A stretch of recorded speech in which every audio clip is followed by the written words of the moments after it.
Kerala PSC ഉദ്യോഗാർത്ഥികൾക്കായി ഇന്നത്തെ പ്രധാന current affairs. 2026 July 8. പരീക്ഷയ്ക്ക് ഉപകരിക്കുന്ന ഏറ്റവും പുതിയ വസ്തുതകളും ക്വിസ് ചോദ്യങ്ങളും. നമുക്ക് തുടങ്ങാം. രാജ്യത്തെ ആദ്യ ഗ്രീൻഫീൽഡ് സംയോജിത റിഫൈനറി പെട്രോകെമിക്കൽ കോംപ്ലക്സ് പ്രധാനമന്ത്രി നരേന്ദ്ര മോദി രാജസ്ഥാനിലെ ബലോത്ര ജില്ലയിലെ പച്പത്രയിൽ ഉദ്ഘാടനം ചെയ്തു. HPCL-ഉം രാജസ്ഥാൻ സർക്കാരും ചേർന്നുള്ള സംയുക്ത സംരംഭമാണിത്. 79,450 കോടിയിലധികം രൂപ മുതൽ മുടക്ക്, പ്രതിവർഷം 9 ദശലക്ഷം മെട്രിക് ടൺ ശുദ്ധീകരണശേഷി. പരീക്ഷയ്ക്ക് ഓർത്തുവെക്കുക: ഇന്ത്യയിലെ ആദ്യത്തേത്. സ്ഥലം പച്പത്ര, രാജസ്ഥാൻ.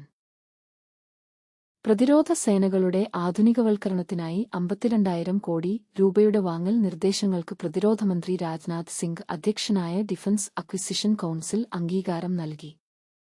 ഡ്രോൺ വിരുദ്ധ ഇലക്ട്രോണിക് വാർഫെയർ സംവിധാനമായ ആകാശ് തരംഗ് ടാങ്ക് വേധ മിസൈൽ സംവിധാനം MRSAM മിസൈൽ, വിഷോറാഡ്സ് എന്നിവ ഇതിൽ ഉൾപ്പെടുന്നു. സ്വദേശി പ്രതിരോധ നിർമ്മാണത്തിനാണ് പ്രധാന ഊന്നൽ. ഗഗൻയാൻ ദൗത്യവുമായി ബന്ധപ്പെട്ട് ASROയുടെ പുതിയ പരീക്ഷണ വാഹനമായ SOLVE sub orbital launch vehicle for experiments ന്റെ ആദ്യ ഗ്രൗണ്ട് ടെസ്റ്റ് ശ്രീഹരിക്കോട്ടയിൽ വിജയകരമായി പൂർത്തിയാക്കി. ഗഗൻയാൻ ക്രൂ മൊഡ്യൂളിന്റെ പാരച്യൂട്ട് സംവിധാനം പരീക്ഷിക്കാനുള്ള വാഹനമാണിത്. ക്രൂ മൊഡ്യൂളിനെ 10 മുതൽ 17 വരെ കിലോമീറ്റർ ഉയരത്തിൽ എത്തിച്ച് 10 പാരച്യൂട്ടുകൾ ഘട്ടംഘട്ടമായി വിടർത്തി കടലിൽ ഇറക്കും. PSLV സ്ട്രാപ്പ്-ഓൺ മോട്ടോറിൽ നിന്നാണ് ഇതിന്റെ സോളിഡ് സ്റ്റേജ് വികസിപ്പിച്ചത്. ലോകത്തിലെ ഏറ്റവും വലിയ ബഹുരാഷ്ട്ര നാവിക അഭ്യാസമായ റിംബാക്ക് 2026-ൽ പങ്കെടുക്കാൻ ഇന്ത്യൻ നാവികസേനയുടെ P-8A നിരീക്ഷണ വിമാനം ഹവായിയിലെത്തി. 30ാമത് പതിപ്പായ ഈ അഭ്യാസത്തിൽ 30 രാജ്യങ്ങൾ പങ്കെടുക്കുന്നു. 30ഓളം കപ്പലുകളും 5 അന്തർവാഹിനികളും ഏകദേശം 30,000 സൈനികരും. ജൂൺ 24 മുതൽ ജൂലൈ 31 വരെ പേൾ ഹാർബറിലാണ് അഭ്യാസം. ഈ വർഷത്തെ പ്രമേയം പാർട്ട്നേഴ്സ് ഇന്റഗ്രേറ്റഡ് ആൻഡ് പ്രിപ്പേർഡ്. പ്രശസ്ത പാണ്ഡവാനി കായിക തീജൻ ബായി 70ാം വയസ്സിൽ അന്തരിച്ചു. മഹാഭാരത കഥകൾ പാട്ടിലൂടെയും അഭിനയത്തിലൂടെയും അവതരിപ്പിക്കുന്ന ഛത്തീസ്ഗഡിന്റെ പരമ്പരാഗത കലാരൂപമായ പാണ്ഡവാനിയെ ലോകപ്രശസ്തമാക്കിയത് അവരാണ്. 1988-ൽ പത്മശ്രീയും 2003-ൽ പത്മഭൂഷണും 2019-ൽ പത്മവിഭൂഷണും ലഭിച്ചു.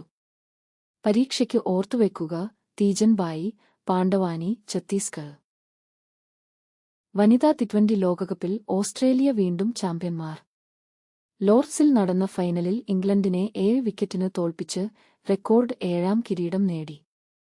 ബെത്ത് മൂണിയാണ് പ്ലെയർ ഓഫ് ദ ഫൈനലും പ്ലെയർ ഓഫ് ദ ടൂർണമെന്റും 2 പുരസ്കാരങ്ങളും 2 തവണ നേടുന്ന ആദ്യ താരം. ഇന്ത്യയുടെ ശ്രീചരണി 14 വിക്കറ്റുമായി ടൂർണമെന്റിൽ ഏറ്റവും കൂടുതൽ വിക്കറ്റ് നേടിയ താരമായി എന്നതും ശ്രദ്ധേയം. ഫിഫ ലോകകപ്പ് പ്രീക്വാർട്ടറിൽ അവിശ്വസനീയ തിരിച്ചുവരവുമായി അർജന്റീന. 2 ഗോളിന് പിന്നിൽ നിന്ന ശേഷം അവസാന മിനിറ്റുകളിൽ 3 ഗോളടിച്ച് ഈജിപ്തിനെ 3-2 തോൽപ്പിച്ചു. ലയണൽ മെസ്സിയും സ്കോർ ചെയ്തു. മറ്റൊരു മത്സരത്തിൽ സ്വിറ്റ്സർലൻഡ് പെനാൽറ്റി ഷൂട്ടൌട്ടിൽ കൊളംബിയയെ തോൽപ്പിച്ചു. Quarter final lineup: Morocco France, Belgium Spain, Norway England, Switzerland Argentina. ആദ്യ ചോദ്യം: ഇന്ത്യയിലെ ആദ്യ ഗ്രീൻഫീൽഡ് സംയോജിത റിഫൈനറി പെട്രോകെമിക്കൽ കോംപ്ലക്സ് സ്ഥിതി ചെയ്യുന്നത് എവിടെ? ഒരു നിമിഷം ആലോചിക്കൂ. ശരിയുത്തരം പച്പത്ര, രാജസ്ഥാനിലെ ബലോത്ര ജില്ലയിൽ.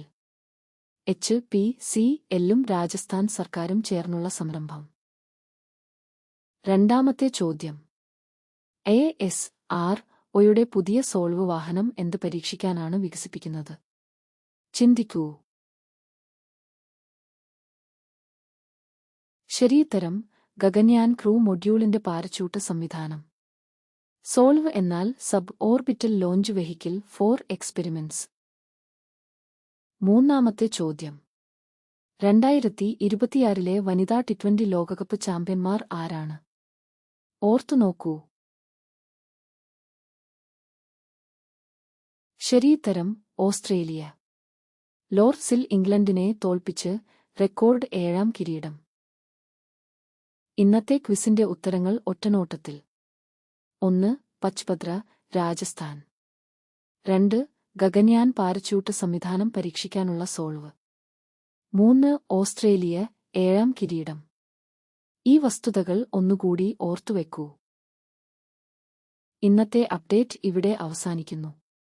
ജൂലൈ 18-ലെ LGS ബെവ്കോ LDC പരീക്ഷയുടെ ഹാൾ ടിക്കറ്റ് ഇതുവരെ എടുത്തിട്ടില്ലെങ്കിൽ ഇപ്പോൾ തന്നെ തുളസി പ്രൊഫൈലിൽ നിന്ന് ഡൗൺലോഡ് ചെയ്യൂ. 34 തസ്തികകളിലേക്കുള്ള പുതിയ വിജ്ഞാപനത്തിന് ഓഗസ്റ്റ് 5 വരെ അപേക്ഷിക്കാം. ഓഗസ്റ്റ് 1-ലെ 10ാം ലെവൽ പ്രിലിംസിന്റെ ഹാൾ ടിക്കറ്റ് വരുമ്പോൾ പ്രത്യേക വീഡിയോ ഉണ്ടാകും. ചാനൽ സബ്സ്ക്രൈബ് ചെയ്യൂ. നാളെ ഇതേ സമയം വീണ്ടും കാണാം.